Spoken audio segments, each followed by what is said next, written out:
Welcome back to Where To Next, guys. Today we are talking packing. I love packing, not everybody does. I love the Tetris of, figuring out where everything fits, but I wanted to give you guys at least 6 tips that I have to make your packing process a little bit better. So we'll show you guys those. We'll get into it. Let's do it.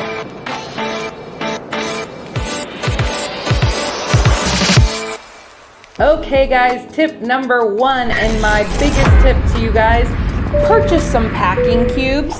If you've never seen them before, they come in all different shapes and sizes. I happen to like the ones with the mesh on them. They can breathe a little bit better. They stand up a little bit better than these plastic ones.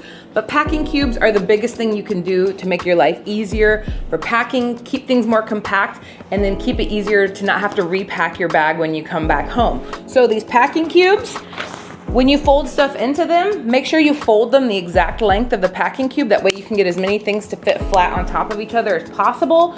I usually have one for like underwear and bras, another one for socks, dresses, swimsuits, just keeping everything separate so I know where stuff is. This packing cube is full, so you can easily zip and unzip from either side, get to what you want. And then when you get to your destination, you have all of these just in your bag. Toss these in a cabinet, toss them in a drawer. You can completely unpack your bag and then easily repack back when your trip is complete. So packing cube is my biggest tip for you today. Tip number 2, especially for the ladies, cosmetic bags. I've had many before, but this one by far is the easiest. This is a bag by Lay and Go. Basically, it's just cinch and go. You cinch it up, toss it in your bag, get to your destination, and open it up like this so you can get to all of your stuff. It's the easiest thing I've ever used. So toss this in your bag and you're good to go. Tip number 3, bring extra plastic bags with you that have a closure.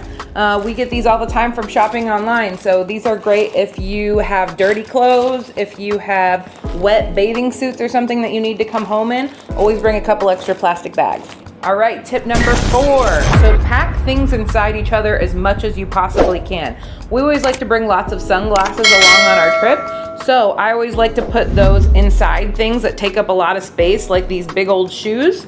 So I got a couple pairs of sunglasses in each pair of shoes. And that way they're gonna be protected during the flight, and so I can just pack these together nice and tight. Tip number 5, liquids. Always keep your liquids in a separate bag. I got all of my runny, lotiony stuff here.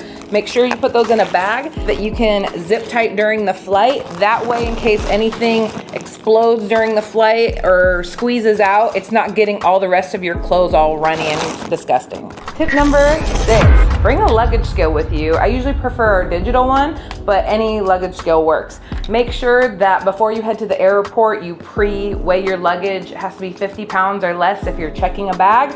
So do that at home and move stuff around other than getting to the airport and having to open everything and do it there. Way better. All right, now that you've seen what I do, I'd love to hear what you do too. If you have any other comments or any tips that you'd like to share, put those in the comment section down below. Thank you for joining us for packing. And as always, let us know where to next.